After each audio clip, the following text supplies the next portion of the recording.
Bonjour tout le monde, ici Sylvain Croteau, directeur général chez Sportaid. Bienvenue à cette discussion table ronde spéciale aujourd'hui avec deux invités de marque. Au cours des prochaines minutes, vous allez comprendre pourquoi nous sommes réunis en table ronde sur une discussion portant sur des gens qui ont un rôle important dans notre communauté sportive et que l'on oublie beaucoup trop souvent et que l'on prend trop pour acquis.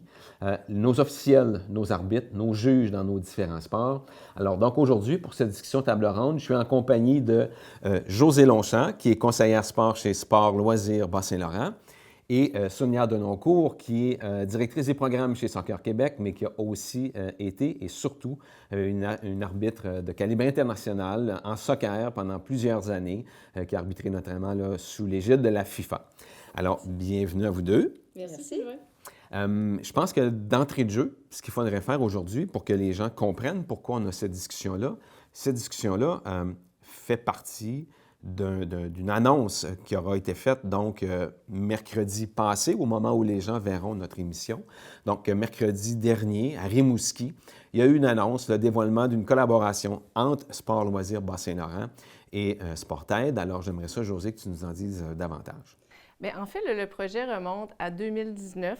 Bon, on sait ce qui s'est passé dans les dernières années. Là, évidemment, il y a eu un petit peu de retard et de report sur ce projet-là. Le gouvernement a lancé un programme là, qui s'appelait le PSIPS, là, qui était des initiatives pour la promotion de la sécurité dans le sport. Et nous, ce qu'on a pensé, ça a été à la valorisation des jeunes officiels. On sait qu'au niveau, recrutement, c'est pas simple, au niveau rétention aussi. Puis là, on le voit de plus en plus là, avec la pandémie qui a frappé. Donc là, on s'est dit, bien, comment on peut aider ces jeunes officiels-là? Comment on peut les valoriser dans le travail qu'ils font? Fait que ça a parti au début, avec des entrevues que j'avais vues dans certains médias où est-ce que certaines régions avaient essayé le brassard pour dire, bien, c'est un jeune officiel, criez pas trop après lui, des choses comme ça. Puis, bien, au fil des années, il y a également eu des recherches qui ont sorti, dont celle du Dr Sylvie Parent de l'Université Laval, qui nous a amené aussi d'autres éléments de réflexion. Fait qu'en bout de ligne, on s'est dit, bien oui, le brassard, mais on ne peut pas juste mettre un brassard aux officiels puis penser que tout le monde va comprendre et saisir. Donc, ce qu'on a fait, c'est vraiment une campagne de valorisation et de promotion. Donc, il va y avoir vraiment, là, les terrains vont être placardés, il va y avoir des beach flags, des affiches, il va y avoir aussi des espaces réservés aux officiels pour leur permettre de prendre du repos. Parce que tu l'as bien dit, Sylvain, c'est souvent des gens qu'on oublie dans notre pratique sportive. Ils sont là, sont essentiels, mais quand on pense à eux, c'est parce qu'on pense qu'ils ont eu une erreur. Je dirais même pas qu'ils ont fait une erreur. Souvent, on pense qu'ils en ont fait une. Le sport, c'est un jeu d'erreur. Bien voilà, tu sais, je veux dire, on critique pas l'entraîneur parce qu'il a fait un changement à la 83e minute alors qu'il aurait dû la faire à la 50e, mais l'arbitre, s'il fait une erreur, c'est immédiatement le résultat qu'on entend. C'est que là, on s'est dit, bien, comment on peut aider ces jeunes-là à être valorisés, puis comment on peut aider aussi les associations régionales, les clubs sportifs à recruter des nouveaux membres. Donc, c'est un peu ça le projet. Évidemment, on a des idées pour ce qui va s'en venir dans les années futures parce qu'on ne veut pas s'arrêter à ça, mais on va commencer tranquillement cet été avec le baseball, le soccer, mais l'idée, c'est vraiment de mettre ça dans toutes nos disciplines au Bas-Saint-Laurent. Et le point de départ, est-ce que vous aviez observé des problématiques particulières dans votre région ou? Bien, on n'en avait pas, tu sais, il n'y avait pas eu de scandale là, régional par rapport à ça, sauf que c'est vraiment un constat qu'on fait où est-ce qu'on le voit que c'est de plus en plus difficile. J'ai arbitré moi-même quand j'étais plus jeune, j'ai arbitré longtemps en soccer d'ailleurs, évidemment, je me suis pas rendue au niveau de Sonia, mais tu sais, on le sent, puis il y a une culture, puis c'est pas que je veux cibler un sport, mais il y a une culture au hockey où est-ce que il y a beaucoup d'imitations. On le voit dans la Ligue nationale, il y a une erreur, tout le monde hurle, donc ça se ramène au niveau plus jeune. Fait que tu sais, ça, je pense que c'est un constat que tout le monde fait. Et c'est vraiment dans une optique de dire, bien, comment on peut amener ces officiels-là? Tu sais, on a fait autre chose avec les officiels, mais c'est vraiment de prendre une tangente parce que souvent, c'est facile avec les entraîneurs. On fait des formations, on fait des trucs, ils sont déjà bien encadrés, mais on les oubliait, les officiels. Fait que ça a été un peu le point de départ de nos réflexions. Sonia, c'est le fun que tu aies accepté de te prêter au jeu, d'être porte-parole sur ce projet-là. Pourquoi? Bien, d'abord, c'est un honneur pour moi. Merci de l'invitation et bravo pour les initiatives. C'est le fun de sentir qu'on est un petit peu les mal-aimés. Maintenant, on va être les bien-aimés. hein, si on peut dire ça comme ça, et qu'il y a des initiatives. Puis je suis contente aussi de savoir qu'il n'y a pas eu de gros scandales dans votre région, mais il y a des problèmes. Il y a des problèmes non seulement au niveau local, au niveau provincial, au niveau national. Et dans tous les pays et dans tous les sports, c'est la même chose. On manque d'arbitres. La rétention est extrêmement difficile parce que c'est une job qui est difficile. On parle du soccer, du hockey, une job très physique qui demande beaucoup d'habileté, non seulement la connaissance des jeux, des lois du jeu et l'application, mais aussi tout l'aspect d'entraînement médical et tout ce que les arbitres doivent passer à travers. Et ça, les gens ne le savent pas. Alors ça c'est important. Dans d'autres sports, peut-être l'aspect physique est un peu moins demandant en tant que juge et officiel, mais quand même, c'est une job qui est demandante. Mais moi, d'abord et avant tout, je devrais dire que c'était la meilleure job que j'ai eue de ma vie. C'est génial. J'aurais jamais changé ma carrière. J'ai arbitré pendant 29 ans. Malgré ce que tu as pu avoir subi dans ton Oui, parcours. malgré tous les côtés un peu négatifs qu'on pourrait dire, ou les côtés négatifs que j'ai essayé de changer de façon constructive et éducatrice pour apprendre de ça, ça a été une des meilleures écoles de vie. Et j'espère que, justement, qu'on va être capable d'aller chercher les jeunes, parce que la majorité de nos officiels, c'est des mineurs. Hein, c'est un gros pourcentage, et on les perd. On les perd très rapidement. Alors oui, malgré tout ça, ça a été pour moi une des meilleures écoles de vie. J'ai voyagé le monde. Évidemment, j'ai été au bon moment, au bon endroit. J'ai fait le travail et tout ça. Mais ça demande beaucoup d'efforts. J'ai été dédiée à la cause et puis ça m'a permis d'avoir des amis à travers le monde, d'avoir visité 95 pays, d'avoir une connaissance du monde. Mais qui veut pas ça? Hein? Qui veut pas ça? Alors évidemment, ça, c'est une autre échelle. Mais si on revient ici au Québec, mon Dieu... dans tous les sports, je pense qu'on a énormément à donner aux officiels et à les supporter. Et c'est l'affaire de tous, pas seulement les officiels, mais évidemment, c'est la responsabilité. Pour moi, c'est une responsabilité qui appartient à tout le monde. Pourquoi on en est arrivé là, vous pensez? Pourquoi on a oublié en chemin que c'était des êtres humains? Pour certains, c'est un premier emploi. Pour d'autres, ce sont des adolescents. Pour d'autres, c'est une passion. Pour ceux qui arbitrent dans des sports plus exigeants, comme le soccer, comme le hockey, c'est un sport, là. Un arbitre au soccer, et il est en forme plus que la moyenne des ours, là. Pourquoi on a oublié tout ça? Pourquoi on en est arrivé là? Excuse-moi, ça a été dénigré un petit peu comme emploi parce que qui veut se faire crier après pendant 90 minutes ou 60 pour avoir quelques sous au bout de la ligne? Moi, je me rappelle quand j'ai commencé à arbitrer, j'avais 14 ans, mon entraîneur avait dit dans l'équipe, il faut qu'il y ait au moins une ou deux joueuses qui prennent un cours d'arbitre. Donc, on était forcés. Quelqu'un était forcé à lever la main pour dire, moi, je suis volontaire. Alors, moi, j'ai été la première à dire, oui, je veux. Et puis, quand j'ai commencé à arbitrer, bien là, la passion s'est embarquée. Puis après ça, j'ai jamais été capable d'arrêter.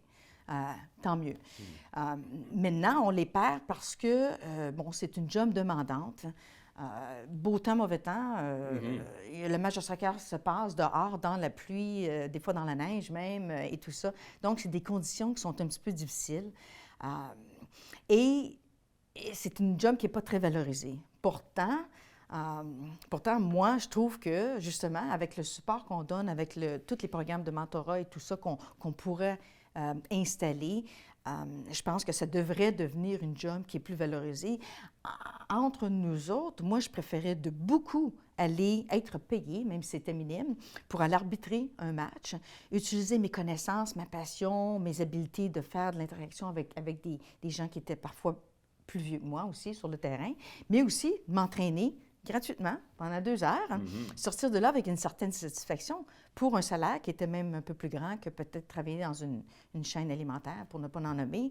Alors pour moi, c'était beaucoup plus valorisant de faire ça parce qu'il y avait l'aspect interaction avec des adultes, avec des entraîneurs. Je revenais et j'avais appris quelque chose là. Veux pas, erreur ou pas, à la fin du match, je faisais toujours ma propre analyse, puis j'avais une satisfaction d'avoir accompli quelque chose. Beaucoup plus qu'un petit job où tu fais toujours la même chose. Alors, il y a beaucoup à faire là-dedans. Pour moi, c'est... Je trouve ça important ce que tu nommes, puis ça me permet de faire une parenthèse sur pourquoi Sportaid a décidé de s'associer au projet que tu nous avais présenté, Josée.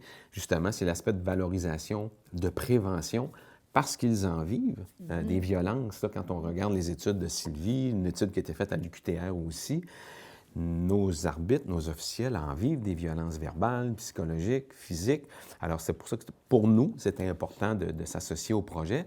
Puis, sur cet aspect de valorisation, de prévention, Josée, j'aimerais ça t'entendre sur qu'est-ce que vous avez prévu. Là, en date d'aujourd'hui, là, comment on va valoriser la fonction d'officiel, d'arbitre, puis comment on va réussir peut-être à donner le goût à des petits garçons, des petites filles de venir arbitrer, de venir juger des sports? Bien, je pense qu'il faut faire prendre conscience en partant aux parents que si l'officiel n'est pas dans le centre du terrain, leurs enfants ne jouent pas de partie, ne font pas de compétition. Donc, je pense qu'il y a le volet essentiel de la chose, d'avoir les arbitres avec nous. Ensuite, pas de jeu. Pas d'arbitre, pas de jeu, ça c'est très clair pour tout le monde, mais c'est pas assimilé, on dirait. Puis, tu sais, on félicite les jeunes pour leur performance, on dit bravo à l'entraîneur. Quand est-ce qu'on dit bravo aux arbitres? Tu sais, c'est pas naturel de le faire. Tu dis ça, puis ça me fait penser à nos enseignants. Absolument. Quand on les remercie, Oui. quand les remercie-t-on de ce qu'ils font avec nos enfants? Poursuis. Absolument. Puis, là, c'est pour ça qu'on se dit, bien, on va vraiment aller avec une campagne de dire, bien, valorisons nos jeunes officiels pour une pratique saine et sécuritaire, dans un environnement sain. Puis ça, l'arbitre fait partie de cet environnement-là. Donc, ce que je disais, il va y avoir le brassard, mais juste un brassard, ça ne veut rien dire. Donc là, c'est vraiment de l'affichage qui va être placé sur les terrains dans des situations de tournoi. Et là, on parle vraiment du tournoi pour les jeunes. On ne parle pas de niveau compétitif 3A ou ces choses-là. On commence à la base avec les parents. Puis c'est beaucoup une génération de parents qui a joué également. Tu sais, contrairement à mes parents, à moi, qui nous ont inscrits, puis que moi, leur connaissance, leur pratique sportive était peut-être moins là. Nous, on a joué. On a des enfants maintenant qui sont en âge de jouer et on connaît cet esprit compétitif-là.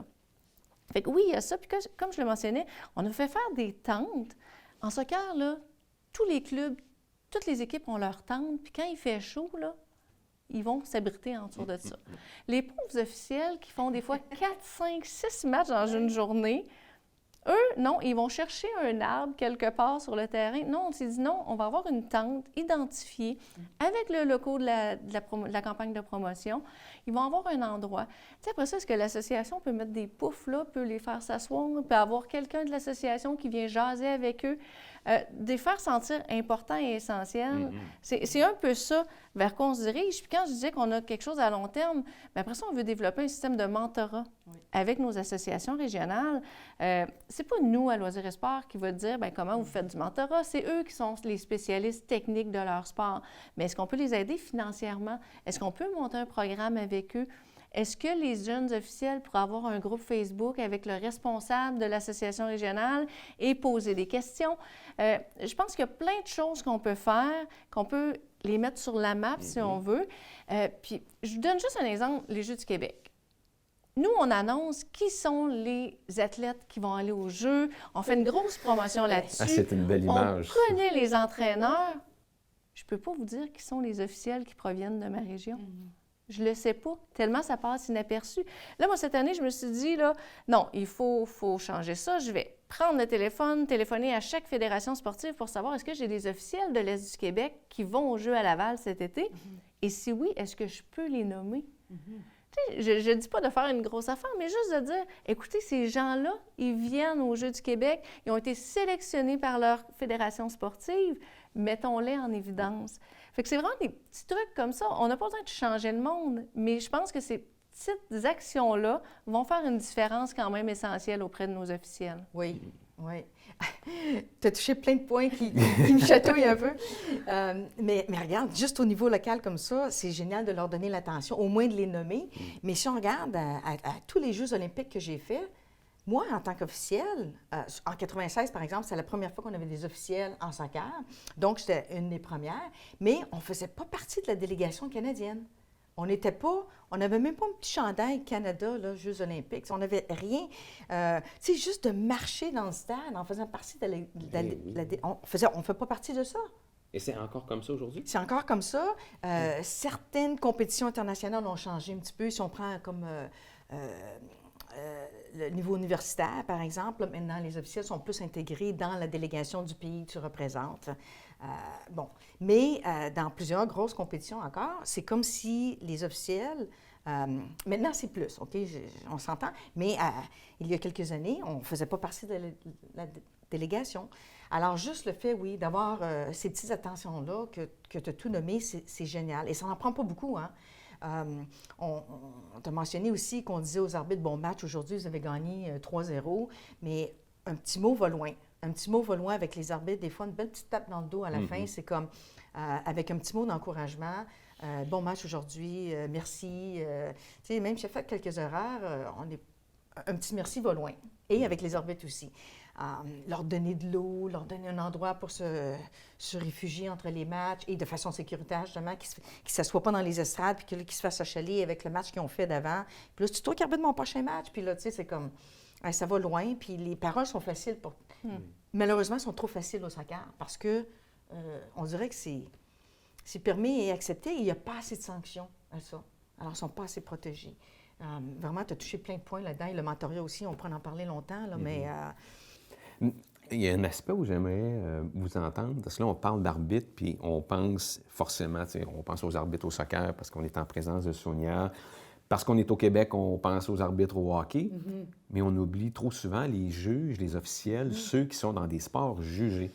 Puis nous, chez Sportaid, c'est arrivé plus d'une fois qu'on nous a dit dans différents sports, en ski acrobatique, en patinage artistique, en natation artistique, en plongeon, puis on peut en nommer encore plein d'autres. Les juges, les officiels vivent des pressions des parents, des entraîneurs, parfois de la séduction de certains athlètes, certaines athlètes. On les oublie. Est-ce que vous y avez pensé dans votre projet? Est-ce qu'on va penser à eux aussi? Bien, absolument. Comme je disais, là, nous, c'est vraiment un projet qui est appelé à s'étendre. On est allé un peu avec la facilité, si on veut, parce qu'on le sait qu'en soccer, il y a des officiels, on le sait qu'en baseball, il y a des arbitres sur le terrain. Là, on allait pour les sports de masse, mais c'est sûr qu'en natation artistique, il y a des problèmes, en patinage artistique aussi, il y en a. Donc, l'idée, c'est vraiment que cette campagne-là de promotion, de valorisation s'étende dans tous les sports qui sont pratiqués au Bas-Saint-Laurent. Les défis seront différents. Ça sera peut-être autre chose. Peut-être que les juges, c'est des personnes qui sont plus âgées. C'est pas nécessairement la même clientèle qu'en soccer. Donc, les défis seront vraiment différents.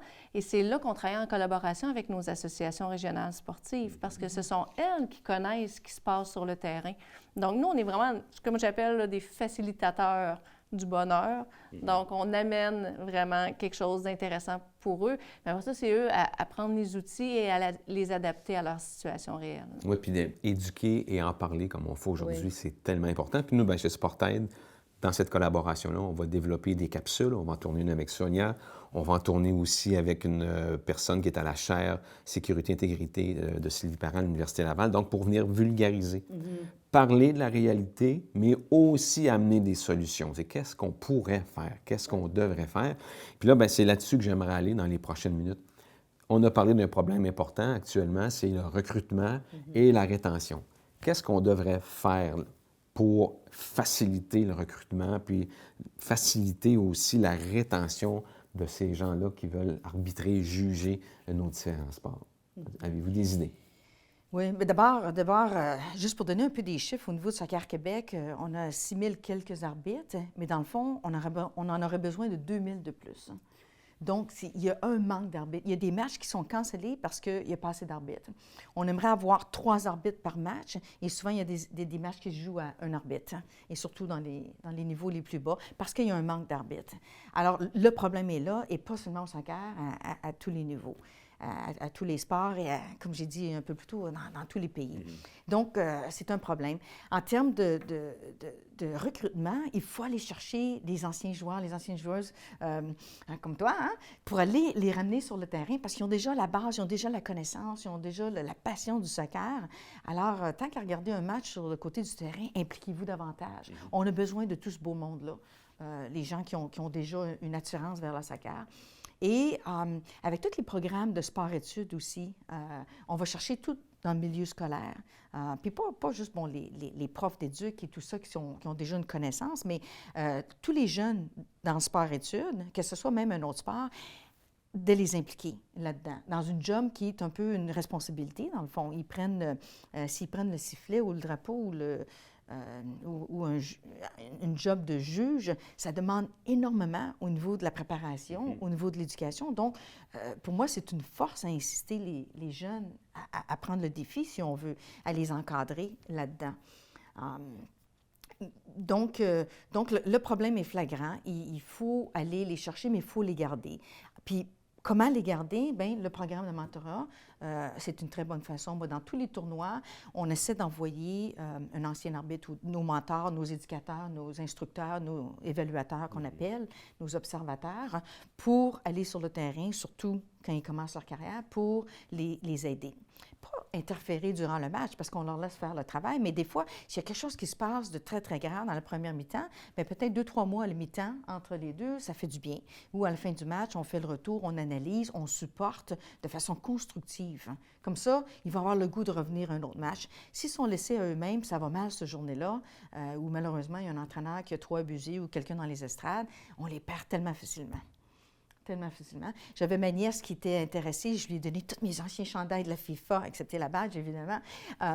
Tout donner, c'est comme essayer de supporter. Elle a fait 1 an ou 2, puis c'est comme, non, c'est pas pour moi. Il y en a plein de monde comme ça. Oui. Puis le numéro 1, c'est les abus verbaux et physiques parfois, malheureusement, comme on l'a vu récemment. Ça arrive trop souvent encore. Donc, c'est pour ça que je dis, c'est la responsabilité de tous. Les arbitres, même si on les encadre très bien, ça n'arrêtera pas les gens de parler dans les estrades et les entraîneurs d'abuser. Alors, il faut responsabiliser tout le monde en disant, c'est ta job aussi. Tu ne voudrais pas que ton enfant se fait engueuler. Imagine l'autre parent qui est à côté, puis c'est ton petit gars qui arbitre ou ta petite fille. Comment tu te sentirais si c'était ton enfant? Oui.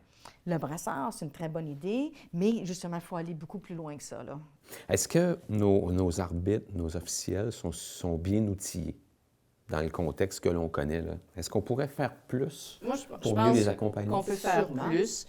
Déjà, avant la pandémie, juste un petit peu avant, on avait parti, nous, ce qu'on a appelé le DHMO, qui a été le développement des habiletés mentales des officiels. Et on a regroupé. Finalement, on a eu peut-être une quinzaine d'officiels qui ont participé avec un préparateur mental. Et c'était des officiels de différents sports. Et il y avait un sujet, la gestion du stress. Fait qu'il y avait des exercices à faire avant. Ensuite, ils rencontraient Jonathan et ils discutaient ensemble de comment ils vivent ce stress-là, comment on peut le gérer.